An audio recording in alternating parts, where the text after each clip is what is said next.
In a household with 3 teenagers, you're bound to worry about how much time kids spend on their phones and computers. I do try to limit it at dinner time. I say, okay, let's everyone put their phones away and have a conversation. And that's really about as much as you could limit a teenager.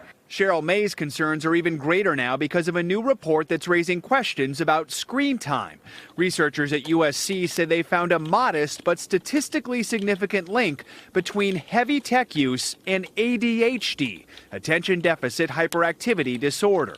It's important that parents start opening up a dialogue with their teens to talk about digital media use. The Journal of the American Medical Association report tracked 2,500 10th graders over 2 years. It found those most addicted to social media sites were 53% more likely to develop ADHD symptoms, and frequent texters were 21% more likely to show symptoms compared with infrequent texters.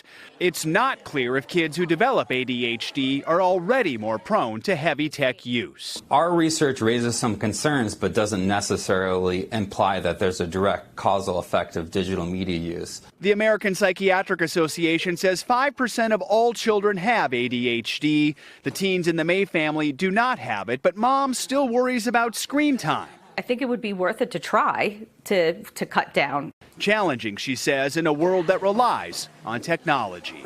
Joe Fryer, NBC News. Hey, NBC News fans, thanks for checking out our YouTube channel. Subscribe by clicking on that button down here and click on any of the videos over here to watch the latest interviews, show highlights, and digital exclusives.